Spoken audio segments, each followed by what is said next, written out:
Bonjour, j'ai le plaisir d'accueillir Magali Michel, bienvenue. Bonjour. Vous êtes directrice générale de Use, alors est-ce que vous pouvez nous dire en quoi consiste votre entreprise? Oui, bien sûr.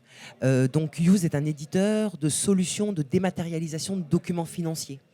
Donc qui va aider le directeur financier à traiter mieux, traiter plus vite, de manière plus fiable ses factures fournisseurs. C'est aujourd'hui une solution qui est implémentée dans un petit millier d'entreprises sur le territoire français. Alors concrètement, c'est quoi? C'est un tableau de bord? Ah non, concrètement, ce sont des technologies qui vont reconnaître automatiquement les données qui sont sur les factures pour alimenter automatiquement un système de comptabilité. Donc ça évite tout simplement de saisir les factures. Voilà, ça le fait automatiquement. Ce qui n'est pas négligeable. Ça fait gagner un peu de temps.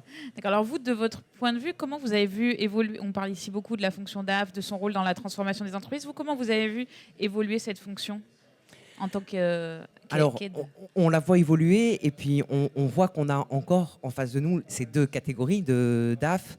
Le premier qu'on avait appelé le DAF 3.0 qui est attiré par les nouvelles technos, par tout ce qui va pouvoir lui faire gagner du temps et contribuer à son rôle de partenaire de l'entreprise.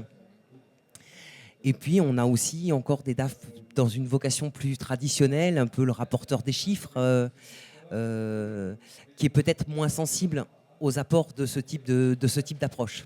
Est-ce que du coup, vous essayez de les évangéliser un peu? On essaye. On essaye. Des fois, on y arrive, des fois, on y arrive moins bien. Mais ça prend du temps. Alors, vous êtes aussi à l'initiative du baromètre dématérialisation finance qui a été fait notamment avec les Échos. Est-ce que vous pouvez nous en donner les grandes lignes? Oui, bien sûr. Donc, les résultats du baromètre seront publiés un petit peu plus tard. On donne toujours les quelques chiffres clés au congrès des DAF. Ce qu'on peut dire cette année, c'est qu'on constate toujours que les directeurs financiers sont satisfaits en général de leur processus comptabilité client. C'est-à-dire tout ce qui est facturation client, c'est quelque chose qu'ils maîtrisent bien et qu'ils sentent être optimisé.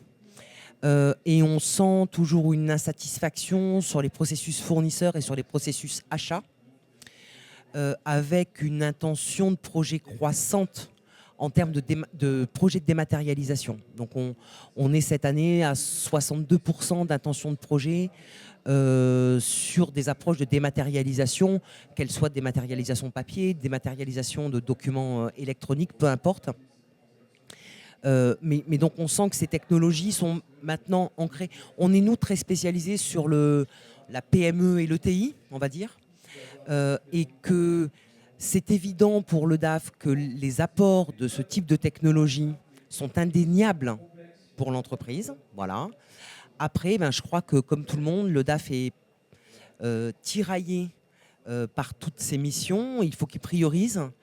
Mais il reste convaincu que ce type de technologie peut répondre à ses objectifs de réduction des coûts, de réduction des délais, d'optimisation de l'efficacité de l'entreprise. Du coup, on sait que la situation financière des entreprises est un petit peu tendue en ce moment. Est-ce que ça favorise vos solutions ou ça ralentit Ça favorise. Ça favorise. On cherche des solutions en fait. On cherche des solutions pour optimiser. Et ça fait partie des solutions d'optimisation possibles, à la fois d'optimisation des coûts, d'optimisation des ressources. Et saisir des factures ou tamponner des factures, ça n'a jamais apporté beaucoup de valeur à l'entreprise. Ouais. Très bien. Magali Michel, merci beaucoup. Merci à vous.